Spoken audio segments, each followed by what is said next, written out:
Hello and welcome to Son of Kaiju Review. I'm Protomet. I am Tank. And today we will be talking about a movie that we were supposed to have talked about years ago. But Warner Brothers wouldn't let us. Yeah, we got a copyright strike on the actual video. We got a claim on it, not a strike. But the claim did block the video. And no matter what I did to try and fix the problem, it kept getting blocked. So I just had to take the defeat, and it was incredibly demoralizing. But hey, now we have a podcast. So we don't have to worry about that. So na-na boo-boo, stick your heads in doo-doo. Hopefully. Please, could you kindly stick your head in doo-doo? Protomet, stick your head in doo-doo. I can't. There's no doo-doo. Fair point. And why would you have random doo-doo just sitting around? Exactly. But yes, today we are taking a look at The Iron Giant. Because this is the end of Mecha March, and we got to do a Mecha movie. Because those are the laws of the land. Until we run Mecha out. March. We're going to have a lot of Mecha movies. I think we'll run out of Kaiju before we run out of Mecha. Yeah. Heck, I can even think of some Kaiju movies that have mecha, so... Yep. Yeah. So that could be... Pacific Rim. Yes, but that's a topic for another video. Today, we will be, like I said before, we'll be taking a look at Warner Brothers' The Iron Giant, which is based on the Ted Hughes short novel for kids, The Iron Man. Very good book. Oh, yes, I've read it. It's quite good. The movie is a very loose adaptation of it, but in the best way. Yes. It follows some, but not all of it. Not really. It doesn't really follow it at all closely, aside from being about a giant metal band. Yep. Yeah. And that's for the better, because, I mean, talking about the Iron Man is a topic for another video in another series, but we're talking about the movie, which unfortunately suffered a terrible fate of just being relegated to being a cult classic rather than the phenomenally well-remembered movie that was a critical success, because Warner Brothers kind of killed its advertising budget. Yeah, they did. If I'm remembering correctly, I think it was because they were putting all their eggs in the basket for Wild Wild West, and that basket had a hole in the bottom. Oh, God. Okay, about Wild Wild West.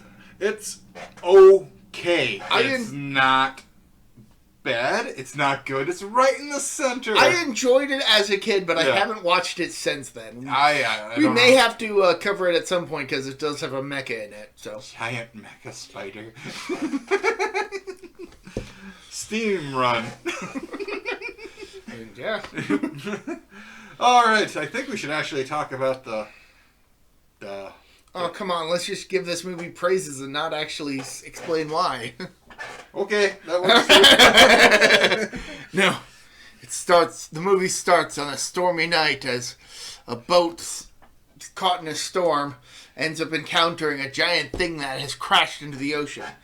The boat captain initially believes it to be a lighthouse until it faces him. With two lights. And he crashes right into it. Yep. Apparently the captain survives. Yes, because he shows up later in the movie. Not too much later, though. So. Then after that, we get a young boy riding his bike. Because it's the next day. Yeah, it's like the next day, and he rides his bike into a diner where his mom is working, and he wants to show her something. The boy's name is Hogarth Hughes, and his mother is named Annie. Annie is voiced by Jennifer Aniston. Yes.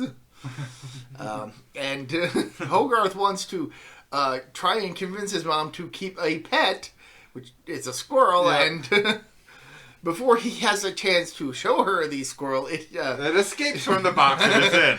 So he goes to look for it. And then we see, okay, he asks the gentleman that looks like he's reading the paper, but he is passed out in the booth. He's probably asleep. Yeah. Dean. Dean is the man's name. Yep. He wakes him up, and then they overhear the captain from earlier explaining it was like a big giant alien from Mars or something. Oh, if it was you, one of his friends say, if it was you, I think you were drinking beer or whiskey. So they don't believe him, and no. This is like the 50s, so... Yeah, so exactly, just... This movie came out in the 90s, but it's set in the 50s. Mm-hmm. And then the squirrel runs up Dean's pants. Dean does defend the man, but he really just only did it because, hey, somebody's got to look out for the crazies. Yep, exactly. And he's kind of an odd bird himself, but we'll find that out later. But yeah, the squirrel winds up going up Dean's leg, and while he tries to remain calm, she ends up wigging out. he stands up and apologizes to everybody in the restaurant before unzipping his pants. And then a squirrel just jumps out of his pants. And, people freak out because there's an animal inside of a diner. And of course, Annie gives Hogarth the look, is like, can I keep him? He's like... I feel bad for Annie because she's a single mom and she deals with a kid that's kind of... He's a good kid, I'm just saying, but more... He's young and he's naive. Right, but there's also the financial situation. Yeah, exactly. Because Annie does tell Hogarth that they need to... Rent out a room. In order to make payments on their property tax. Yeah. And... There are people in this time and age going through the same situation that they are in this movie. It wasn't as bad as it had been previously, but this is, a more idyllic time. Yes, it's definitely different. So, then... Nobody liked talking about the downer side, but again, this is a movie in the 90s, so they didn't have to worry about that. Mm-hmm. So, then all of a sudden, they're... Hogarth is at home. It's later that night. Annie's got to work late, so she tells Hogarth not to stay up late, not to watch scary movies before going to bed. Having junk food. As he in the middle of talking to his mother on the phone, he opens up the snack drawer with Twinkies that looked like maybe a loaf of bread, like a can of whipping cream, and just this kid's gonna be up all damn night. So yeah, he overloads the Twinkies with the whipping cream. Yep, just while watching watching old B movies. Like Attack of the Killer Brain or something. I don't recall what movie he's watching. It could even just be a fictional movie, but it is about some alien brain or something. Yeah. But there's a line in the movie of the movie, like the old B movie that he's watching, that for the longest time when I was a younger kid, the word nightcap, I never knew what the hell it was. But as an adult now, I'm just ha! And I've had a couple nightcaps in my day, but that's okay. You're an adult, you're allowed to. Yep. But if you youngins, I'm not going to explain it, your folks can tell you that. Ask your parents. But Hogarth just kind of rolls his eyes at the line. Yeah, just like he doesn't really understand, but he must hear those lines in movies all the time that he's parent buying home. But unfortunately, the power goes out, and he's like, "Oh man." Well, no, it's not that the power goes out. The TV goes out. The TV reception dies. Yes. Oh man. So he goes out to investigate, and he sees that the satellite dish has a big bite out of it. It's not a satellite dish; it's just an antenna. Oh, is it? Yeah, satellite dishes didn't come out until satellite TV. Yeah. It was just a regular antenna with that picked up radio waves. But he saw that had been basically snapped off, and that there had been some. Yep. Then Hogarth sees some footprints of some sort, and then he runs back into his room, grabs an army helmet and a BB gun, and tapes a flashlight to the barrel of the gun, which realistically would have nullified the BB gun because it would. It's one of them old conical. Yeah, he would be shooting the end of the flashlight. Yeah, exactly. So he's a kid, though. Yeah. Now, if you put it a little bit farther back, and it was over the barrel. Yeah. He ends up getting to a power plant. Or a power station. Yeah. And he just sees this giant metal man having lunch. Basically. While he's in awe, the metal giant ends up becoming entangled in the power lines and starts getting electrocuted. And Hogarth ultimately decides to shut off the station's power to save the big metal man. The giant switch that you see in all of, like, the old movies, like when they're about to put somebody in the electric chair. That's what he pulled on. Again, a bigger version of that, but realistically, what? Exactly. Like, in the real world, it's just a normal little lever or maybe just a button. But now... Not something that could be so easily accessed by anyone. Exactly. And there would be, like, a caging around it or something. Right. Or inside the building itself. No, this one's just taped to basically just set up on the outside wall of... the building, and all of a sudden, Hogarth uses all his might just to pull the thing down, and he shuts the power off, and he tries to run out into the road to try and flag down any passing by vehicles to try and let him know what's happening, and then his mom shows up, worried sick for him, especially now that the power had gone out. Yeah, she during this time she got home, saw that the TV was on, but static. Yep, and saw the candy food. Hogarth. Hogarth tries to explain the situation to her, but she is having none of that shit. She is...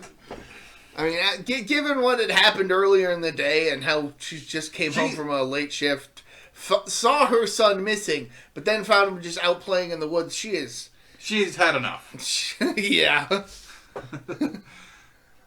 Surprised he's not grounded. But Hogarth knows. Yep, he knows. And he's trying to explain that there's a giant robot. But again, she's having none of that, and she just let's just go home and get some sleep.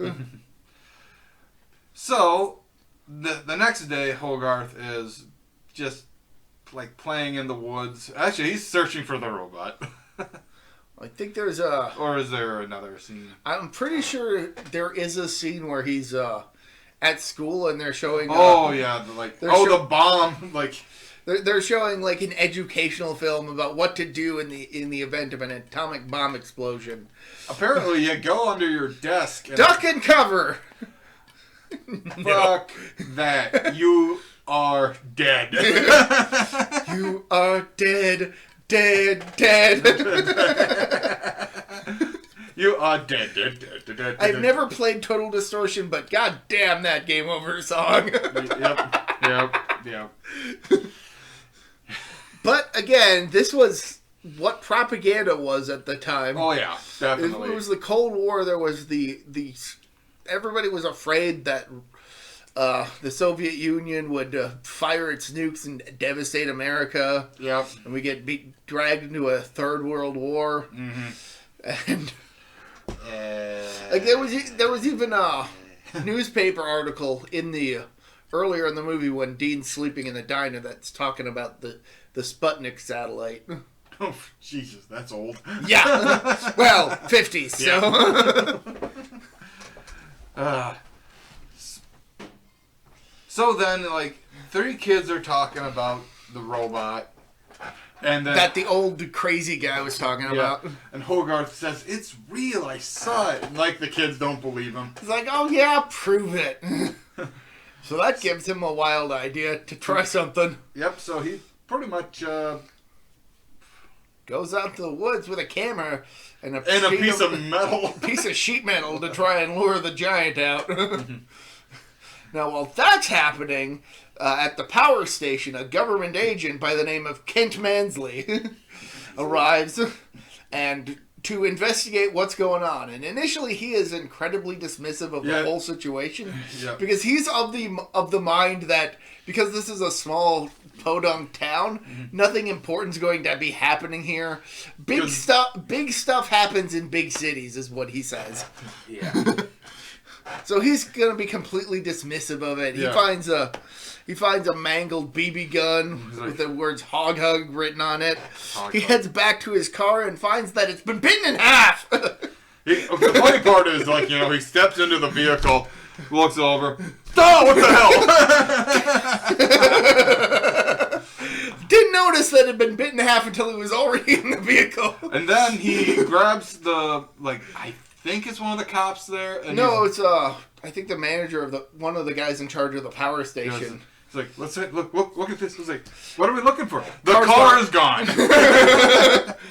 But Kent knows that something is up. Yeah, he's like... So then he calls I believe he calls his commander. A general. General. Oh God, I can't remember his name. He's voiced by the actor who played Frasier's dad in Frasier. I can't remember the character's name either, but same actor, and you can definitely tell that it's him. Yep. He calls them up. Actually, Hogarth now meets the giant, and he's freaked out because he thinks he's gonna do something. But then he checks the power station switch at him. You saw me save you. Then he just kind of falls over and sits down. Boom. And the two get to talking, basically. He's like, can you say rock? Rock. Turns out the giant is doesn't really know anything about himself anymore because he took a bump to the head during the power station incident. So he's still learning stuff. So whatever reason it was he arrived on Earth in the first place is completely gone from his head. So, that's a good thing. What he can turn into later in the movie.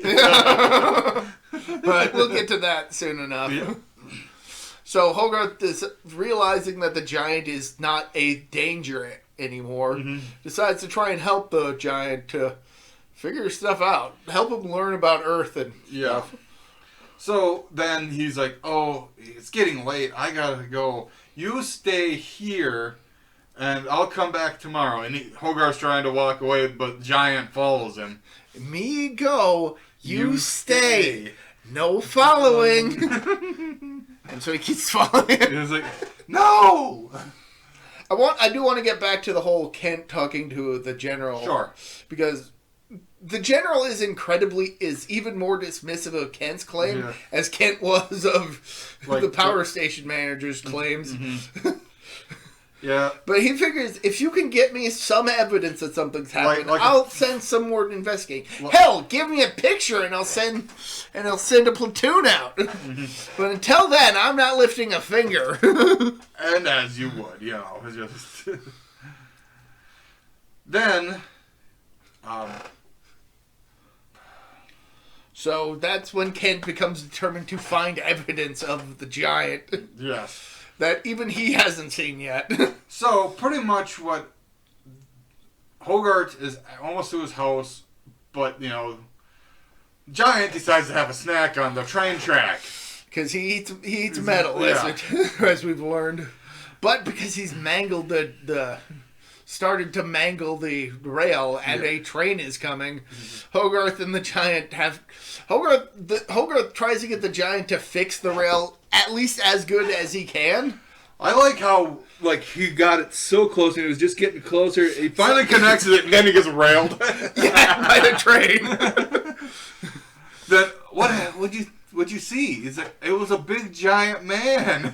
He's like, Giant gets hit by the train and is blasted into pieces. Yep. But all the pieces start to kind of move on their own. He's able to fix himself. Hogarth manages to guide the pieces back to his property barn so that they can reassemble themselves, which amazes Hogarth. Yeah. But while that's happening, Kent gets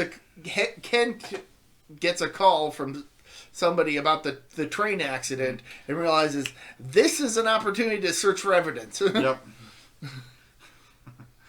And then he asks, is there a place where he can use their phone? So he goes to Hogarth's house, and Hogarth's mom lets him in to use the phone, and they think they're about to have supper. They are about to have supper, but it's at around this point that the Iron Giant, having almost fully assembled himself, realizes that his hand is missing. Yeah, he's like... It's in the house, kind of skittering around like a bug. And Hogarth attempts to say grace, while at the same time trying to tell the giant hand, get out of here! Yeah. Satan! Yeah. The weird is like, and and he's just like... Well, that's a weird way of saying grace, but...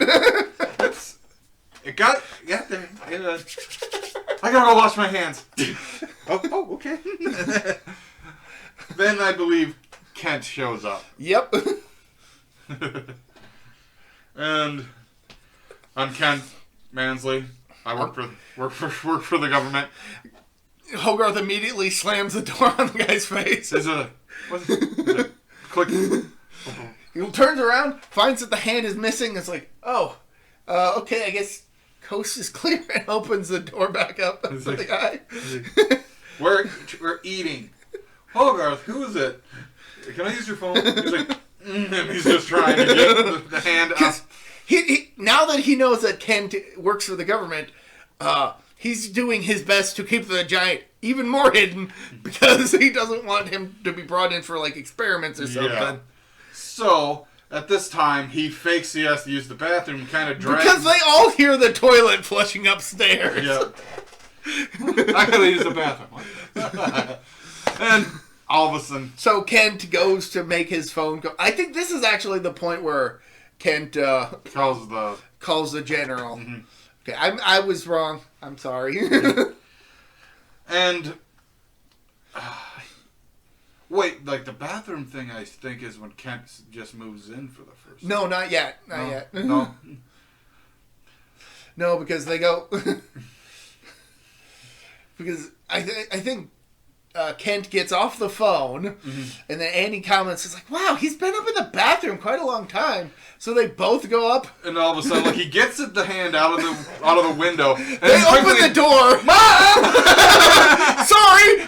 Ah! Kent's head gets slammed in the door.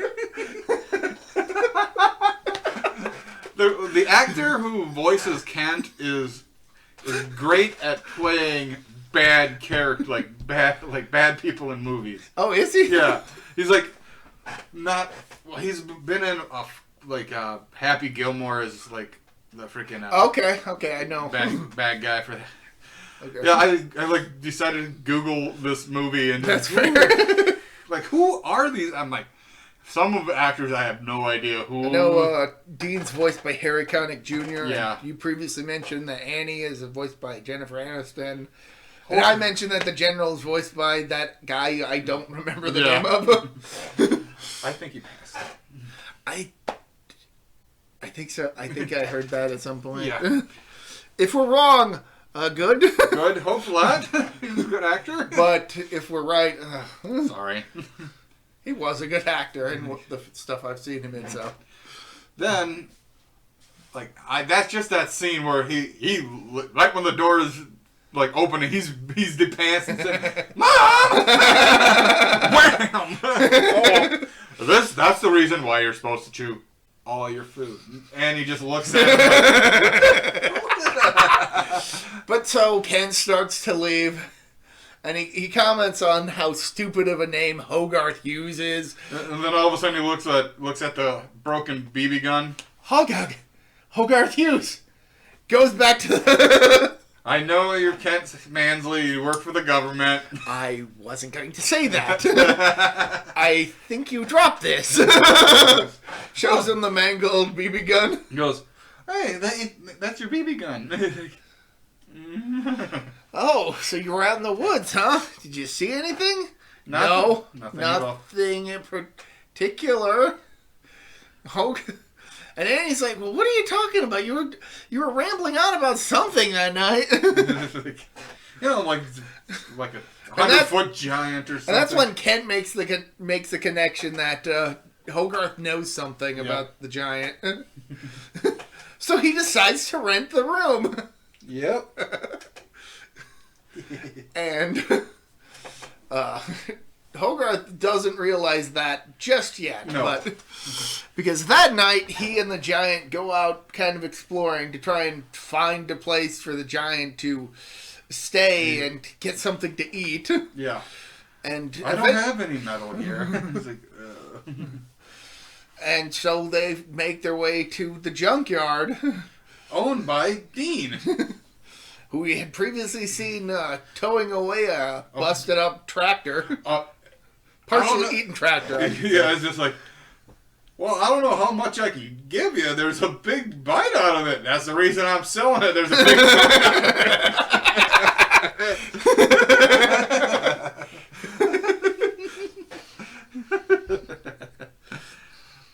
So, at this time, Hogarth and Giant are at the junkyard, and they accidentally turn on a car alarm from one of the busted cars, and this causes Dean to come out searching for intruders, and finding Squirrel Boy. Squirrel Boy. You're not gonna tell my mom I'm here, right? I don't care enough. He's like, okay, you want to come in? He's like, have some coffee? He's like, what, you want milk? Or, he's just saying how cool he is, Coffee? He's like, this is espresso. Then, all of a sudden, you just hear Hogarth talking like Blur. Rambling about how he's being bullied in school because... If they just do their I just do the homework. I get it. If they would just do the homework, they would do... And Dean's just like, Uh-huh. Okay. No espresso for you. Then they hear a noise out in the... It's like, oh, hold on, stay back. It's like, don't, it's like... It's like, he's he tries to grab Hogarth, and then Giant just leaps in front of him. I think he puts his hand down in front of him. Then he covers him to protect Hogarth. Hogarth is like, no, he's not a bad giant. He's a good guy. Yep. He's like, all of a sudden, he just needs to eat. Can he stay here just for tonight? And at this point, Dean is jittery because Hogarth has explained the whole situation to him. And he's just like, I'm going to lay down. So, wait, so Hogarth asks Dean if the giant can stay. He goes, for tonight. So Dean stands up, pours out his coffee, and goes back into his house and stays there. Yep. So the rest of the night, Hogarth is trying to convince Dean to let the giant stay. Just for tonight. And then Hogarth just literally gets into his window. He gets back to his bed and is about to tuck in for whatever is left of the night when his mom, who has just woken up, shows up and is surprised he's awake already. He's like, just making the bed. Poor kid. And it's at this point that Hogarth learns that Kent is staying in the rented room. Yeah. What? Hey, bud, can I ask you a couple questions? Can I do this? Can I ask you this and this? It's like, where are you going, champ? I'm going out! Just pesters Hogarth. Then all of a sudden, Annie tells Hogarth, why don't you take Mr. Mansley with you? Just defeated. Then Dean... So they go to the malt shop. Then Hogarth tricks him when they take him to the ice cream shop. But we'll get to that because I want to get back to Dean because you were about to say something about him. Oh yeah, Dean pretty much calls Hogarth and says, "I told you he could be here for a night. Yeah, there's this guy here and this and that." He's just like, it's like, I'll see what I can do. And he's like, hangs up. No. Now we kind of eventually find out that Dean is an artist. Who utilizes the scrap metal from the junkyard to create artistic works. Mm-hmm. and the giant is trying to eat them. He's like, no. Okay, there's scraps, and then there's art. This is what you have in your hand, in your mouth is art. Oh, giant takes it out, sets it down. Kind of tries fixing it and sets it down, and Dean, frustrated, takes a look at it and is like, it's not bad. Yeah. Could be a little bit. And then, like, Hogarth, like, okay, now we get to the malt shop scene. Yes. So, Dean and Kent are... Hogarth and Kent are in the ice cream shop having sundaes, and Hogarth is showing Kent a style of malted drink that involves crushed up chocolate bars. What Kent doesn't realize is that his mudslide, as Hogarth calls it, is filled with a laxative type of chocolate. Because at this point, malt shops were also part of pharmacies. Yes. So it was very easy for Hogarth to get his hands on some laxative chocolate. Yep. And then Kent has it, and all of a sudden he starts flipping out. Because Hogarth is not giving up any information, and Dean is trying to get this information from him because he thinks that it's important for national security. Yeah. And he is practically demanding and getting a bit scary, and then his stomach starts to rumble, and he realizes he needs to go to the bathroom. Right now. Hold that thought. Wait right here. And Hogarth does something right there. Hogarth finally gets to the junkyard and he goes, I thought you were having issues with him, but you're making him do arts and crafts? Hey, Dean goes, hey, what's wrong with arts and crafts? So, now that Hogarth's there, they spend time at the junkyard and just kind of play around a bit. Have some fun. Well, one of the things that he does is like, Dean asks, so what would you do? So Hogarth gets into a car, Giant picks it up, and is shaking it so it sounds like it's like running, and then he rotates his hip entirely, so it's like boom, boom, boom, boom. So it's like an amusement park ride, going super fast. Like, I believe Hogarth's like helmet goes flying and his goggles go flying. Oh, it's like a gravity chair that they use for like astronaut training type situation. Just like I can't remember what that's called. I don't know either. But the simulate extreme gravity, but yeah. Yeah. So pretty much Dean goes, do you guys think you might be going a little overboard here? You might get seen. And then Hogarth recommends the lake. Yeah, they decide to go for a swim, and Dean's like, no, I'll stay out here. Keep dry. He's like, so Hogarth jumps in and it's freezing cold, but he tries to put on a brave face for it. It's fine. Giant looks like he's gonna just walk away. Nope. Turns out he was going for a running start to get to a cannonball, which empties part of the lake and causes a huge wave that washes Dean out into the middle of the road. And some trucker drives up. Hey, don't you know you're in the middle of the road? Yeah. You want to move? Yeah. Yeah. Okay. Yeah. Oh fuck. That's probably by far one of the funniest scenes when Dean just gets... Yeah? Because he never leaves the chair. Just like, yeah? Alright, you're going to move? Yeah? Alright, the truck, he doesn't move. He kind of just goes around him.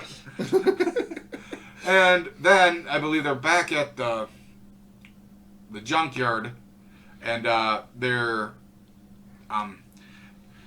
Hogarth has a pistol. No, not quite yet. That's later on. Okay.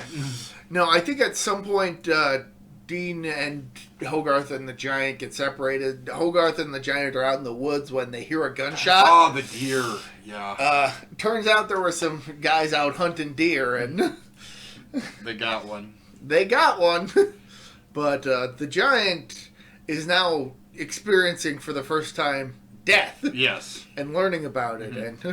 But it's like, Hogarth is saying that it's sad that the deer died, but it is okay to die. I think there's also a scene earlier in the movie where Hogarth is showing the giant some comic books. Yeah, and Superman, Atomo. Yep, Superman, but it is a part of Action Comics, so it's right, like issue 1, I think. Yeah.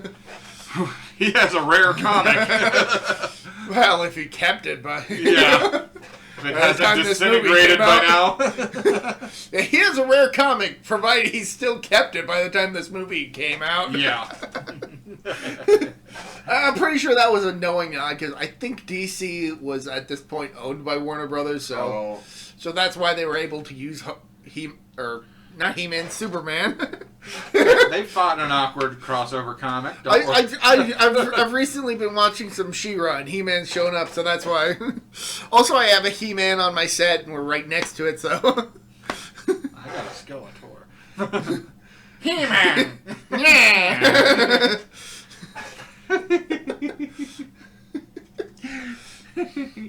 Okay, now let's get back to the Iron Giant. But yeah, Giant learns about death. Mm-hmm. And it's a somber night. Yep. Don't touch it. Why? It's dead. He's like, George? I just gotta say, Vin Diesel does a fucking good job. Oh yes, Vin Diesel voices the Giant in this movie. And if you listen close enough, you can totally hear it. You can hear Groot. Which makes sense. Yep. I mean, not only is Vin Diesel an action star at this point, thanks to the Fast and the Furious movies, but he's also a good voice actor. Mm-hmm. And a shill for Street Sharks. Yep. And a huge fan of D&D. Mm-hmm. So,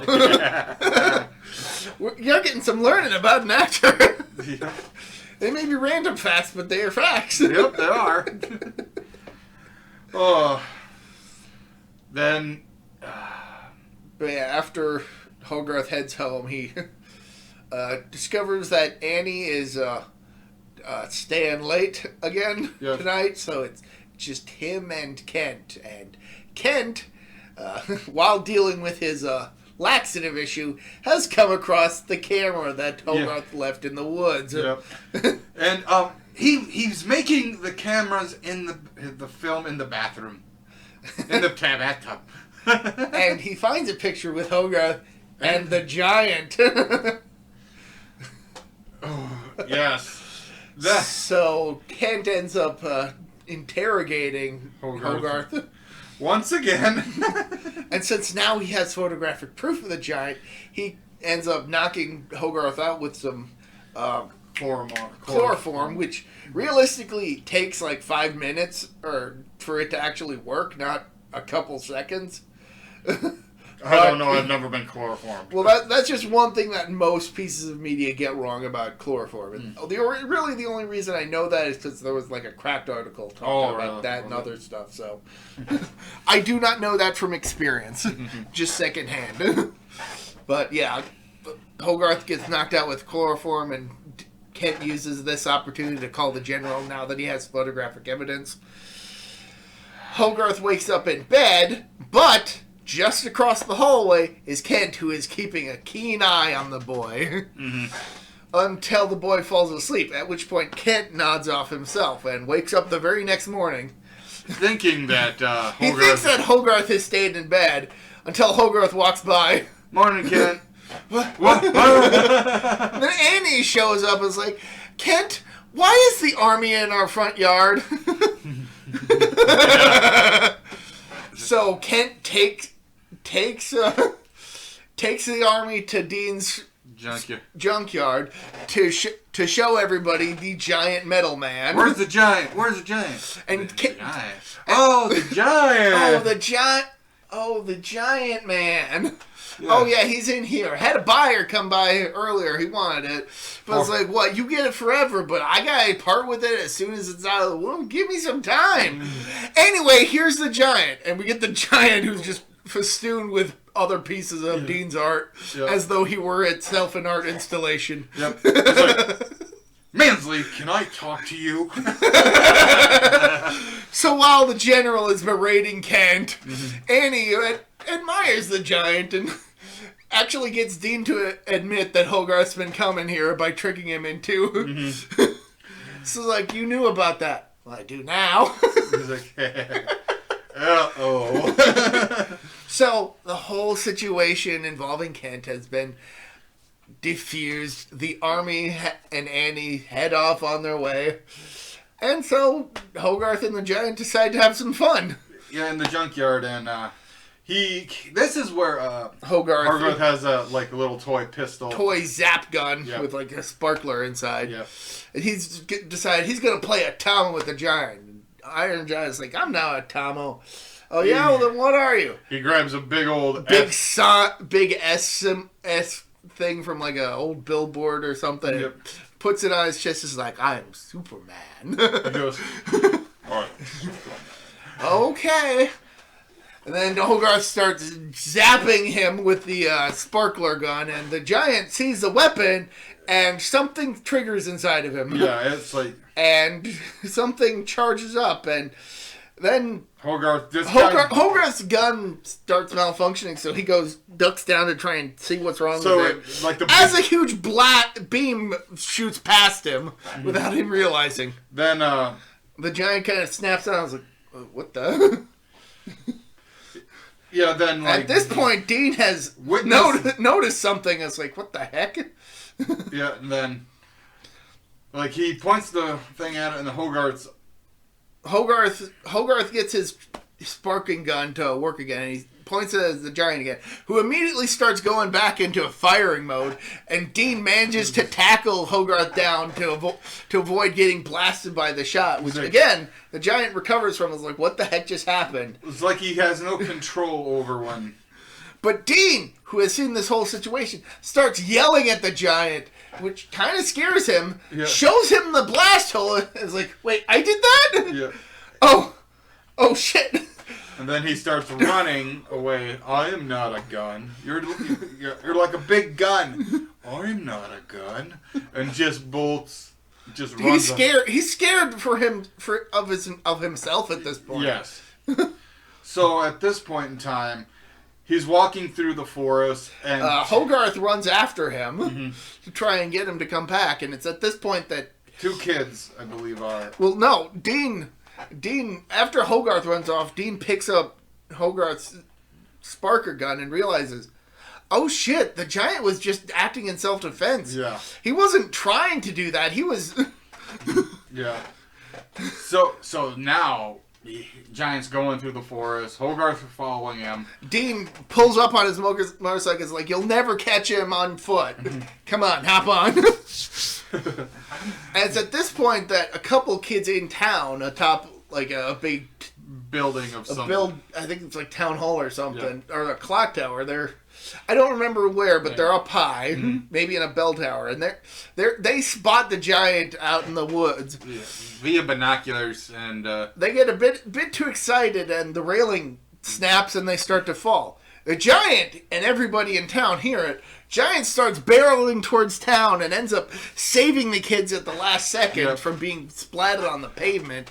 And honestly, at this point in time, if it wasn't for Mansley seeing him stand up, the folks in the town are like, because he saved kids. He's a hero. Yeah, exactly. This giant metal man just showed up and saved some kids out of fucking nowhere. And then all of a sudden, Mansley sees him stand upright in the mirror of the Jeep he's in, as he stops and brakes, causing an accident, causing a bit of a pileup. But the general, who's upset at this point, doesn't really have much recourse because there's a goddamn giant in the middle of town. Yep. So they come in with their tanks and their Jeeps, and they start shooting at the giant. Oh, Christ. Just missiles and he's all being... And he's got Hogarth in his hand. Yeah, so he just kind of cuffs him.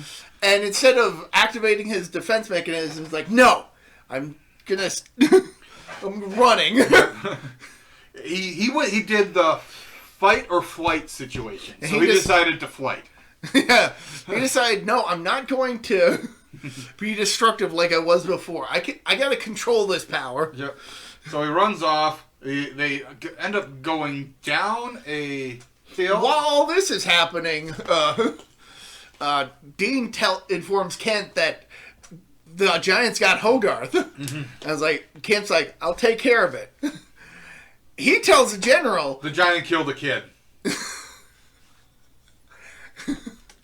Complete opposite that Dean told you. You fucking whack job. And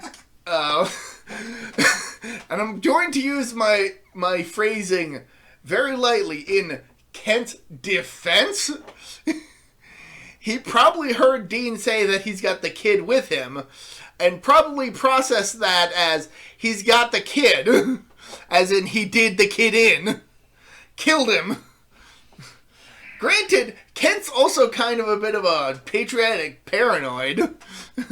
Paranoiac over this whole situation, so he may have willingly chosen to interpret that phrasing incorrectly. Yeah. To justify him getting the Giant all shot up. Yeah. So, what an asshole. He's a whack job. He probably believes in aliens. At one point, the Giant and Hogarth end up tumbling off a cliff, and it's at this point that the Giant learns that he can fly. He is Superman. Unfortunately, they get shot down, and Hogarth ends up taking a tumble, which causes the Giant to think that because Hogarth isn't moving anymore, that Hogarth is dead. And this activates... This causes the Giant to say, fuck this, and just activate all of his weapons modes. Just like... And he just obliterates almost everything. Like, he goes on a bit of a rampage, and he's about to take out a ship offshore, when Hogarth, who has by this point been recovered by Dean, who realizes, hey, Dean and Annie, realizes he's just been knocked out. They try to get him to a hospital. He manages to escape while the vehicle has been blocked off by the army. He goes up to the Giant, tells him, no, you are not a gun. You are who you choose to be. Yes. Choose. And then all of a sudden he just kind of flinches a little bit because Giant has the gun pointed right at him. Then all of a sudden the red goes away and his white glowing eyes.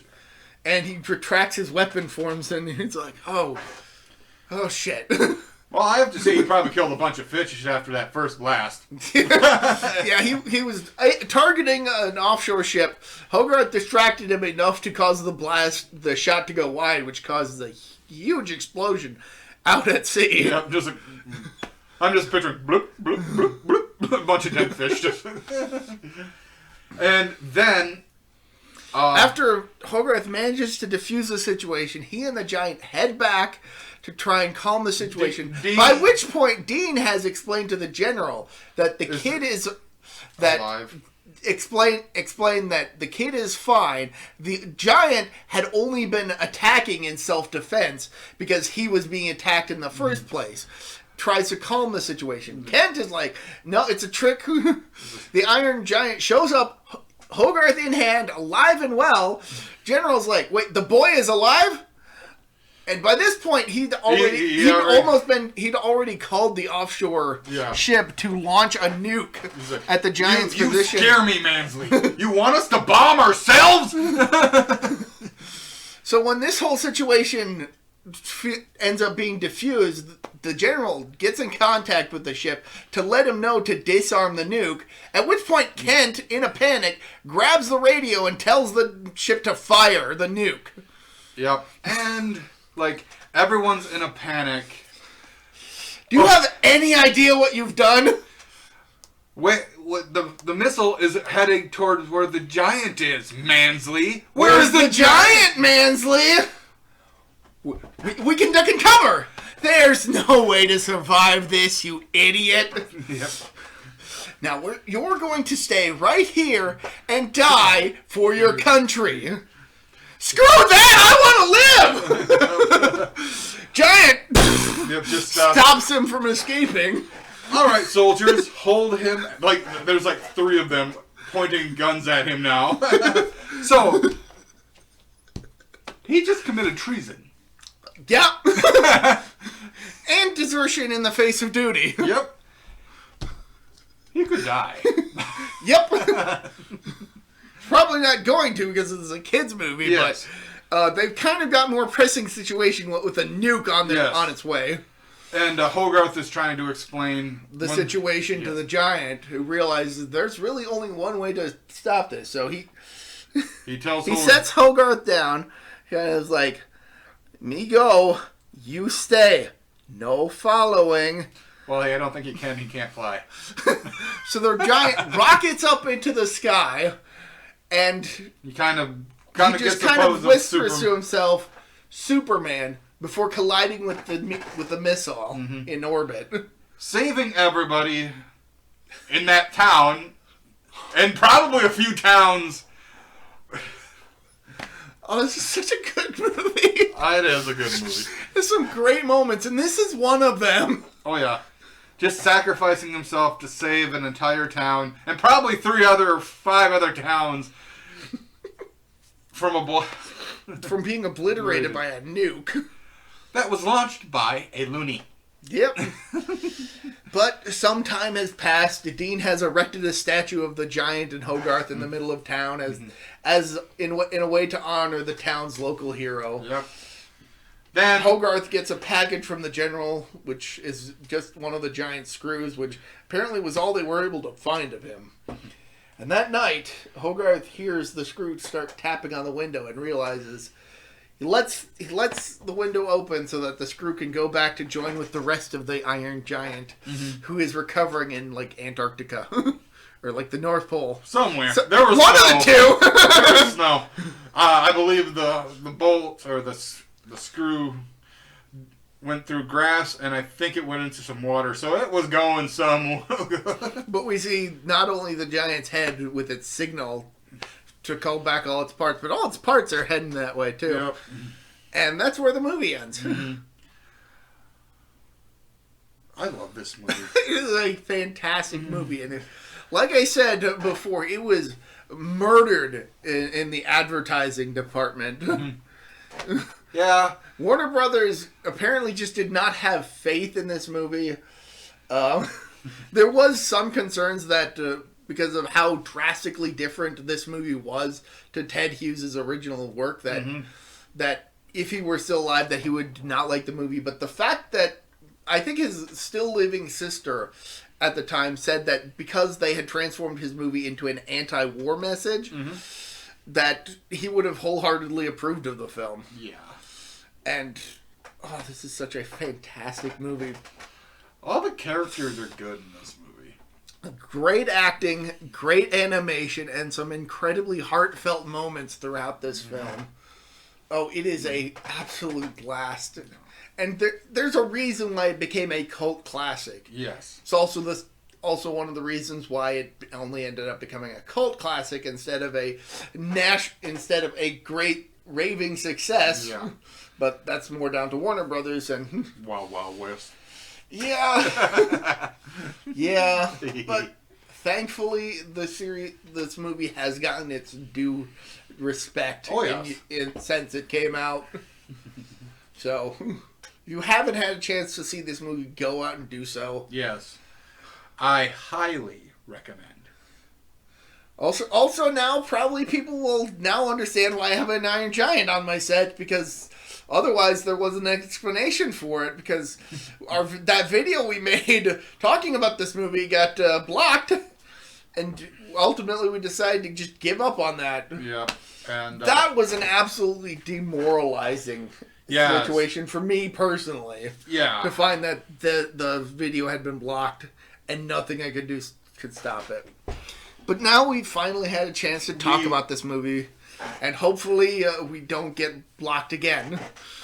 I don't think so.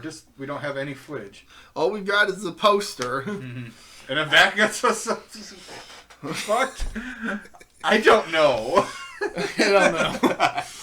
There's a reason why we ended up switching to the podcast format, and it's largely Warner Brothers' fault. Yeah. But Warner Brothers, you have great movies, but let people talk about them, please. Yeah.